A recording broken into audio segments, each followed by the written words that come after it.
Alaska is beautiful, as you can see from every reality TV show that's out there and from the nearly 2 million tourists a year who come here.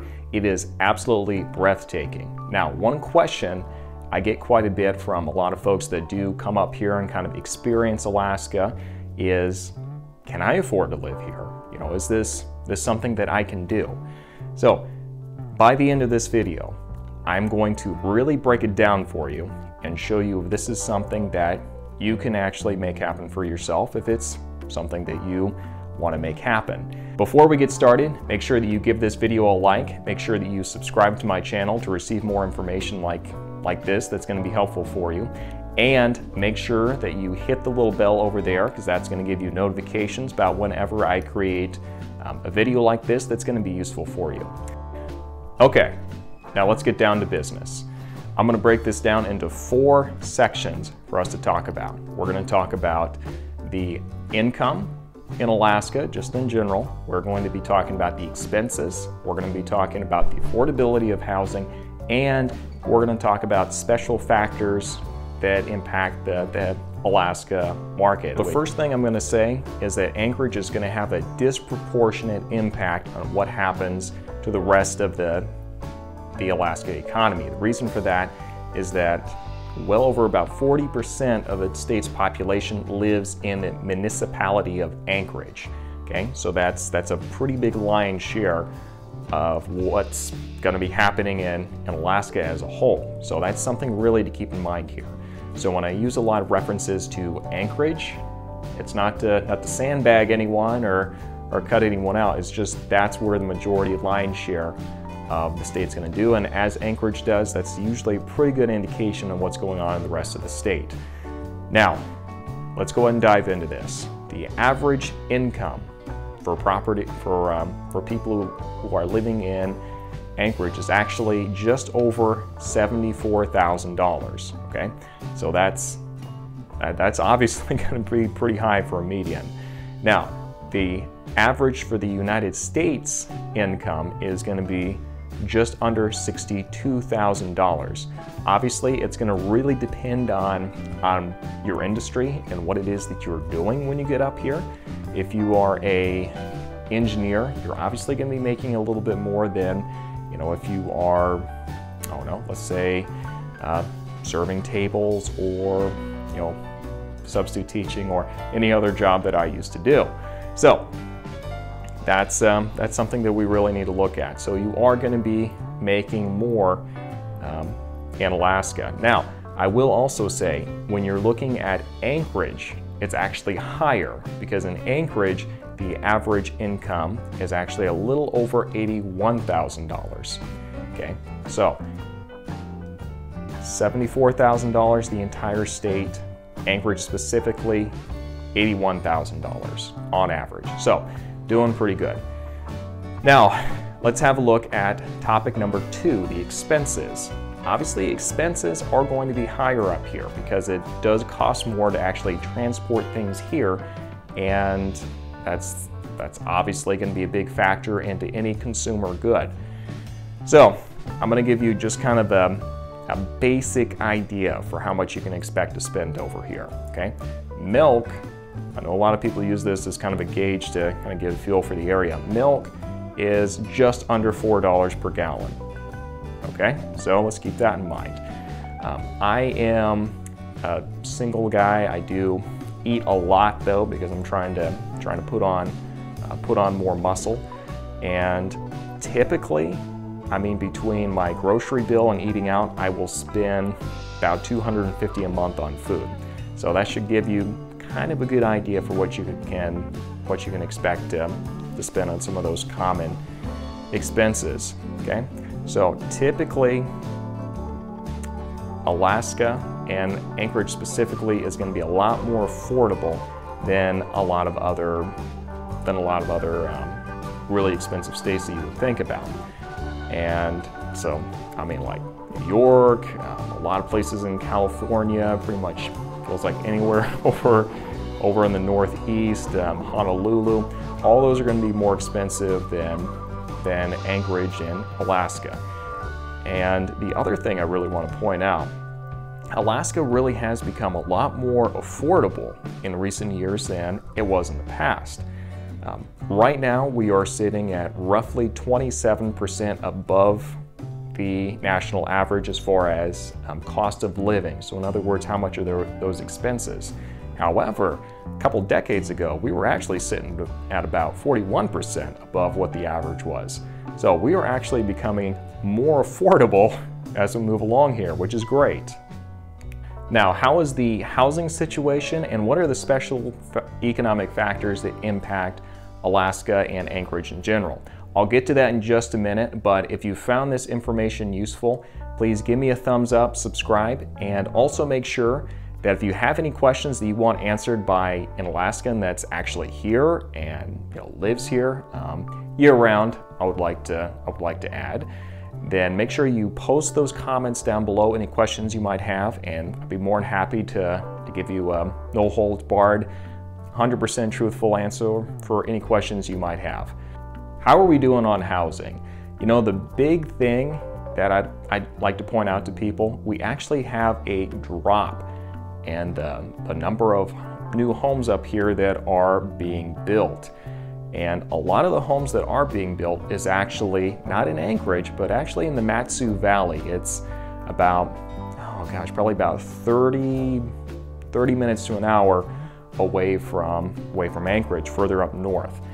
This is a really interesting kind of development because about 50% of the new homes that are being built in the state are being built in the Mat-Su Valley, whereas only 14% of the population actually live there.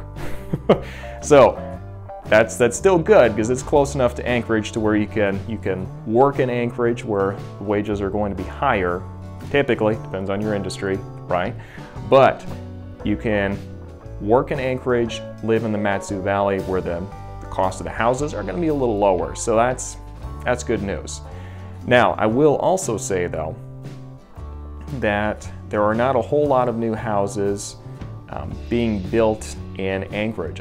As a matter of fact, the number of homes that are being built is the lowest since 1989. So that's something really to keep in mind. Now let's talk about the affordability of the houses. Home prices have remained pretty consistent. The recession didn't really have that big of an impact on it. This is actually one of the few places in the United States where the recession has actually made housing and homes in this area more affordable than it was before the recession. So it's actually doing pretty good. The average price for homes in Anchorage is actually right around $372,000 is the average price for homes to sell in Anchorage. So it's actually doing pretty good, and the recession didn't really hurt us all that much. Now, what if you're looking at renting? Well, the average rent for a one-bedroom apartment in Anchorage is going to be roughly about $900. If you're looking for a two-bedroom, it's going to be closer to about $1,100. Obviously, a lot of factors that go into this. Are you looking for some kind of a beautiful high-rise, or are you just looking for something to get by? Are you looking for a pool and a bunch of other things, or just the bare bones here? Obviously, a lot gets clumped into that, but that's just to kind of give you an idea. What are some of the special factors, that impact mostly just the Alaska market, and not really the rest of the United States? Well, there are a number of big ones, okay? First off, I'm going to say regardless what the rest of the United States economy is doing, Alaska is going to benefit. I'll explain. So, if it's doing really well, like it's doing right now, the economy's clipping along, a lot of people are employed, we're doing well, then what that does is it spurs tourism, okay? Our tourism industry in Alaska is huge. Like I said, we had just shy of 2 million tourists come through the state last year. For a state population that's roughly about 732,000, having nearly 2 million people go through, obviously, is a pretty big deal, okay? That's going to definitely do a bit of a Kickstarter for our economy here, so that's good. Now, let's say that the rest of the United States economy starts tanking, okay? So what does that do for us? Well, a couple things. Number one, our tourism obviously takes a hit because people don't have as much money to go out and explore and go on vacations. But what it does do is it does create kind of a pull factor, because historically, any time that people have moved to Alaska, it has been during a time of economic downturn where people are trying to find more opportunities, and so they're willing to go further and further north and a little bit more off the beaten path to find an opportunity.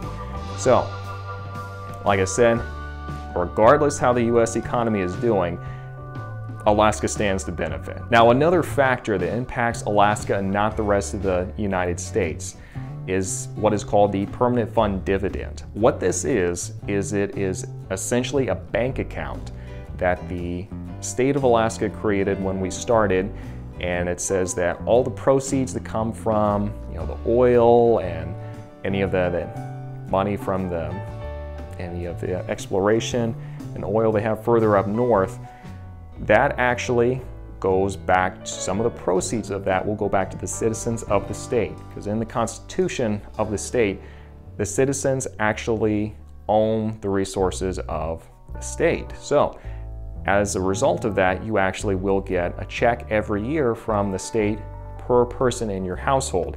This past year it was roughly about $1,600 per person. Now if you have a family of 10 kids, that's going to be a sizable chunk of change.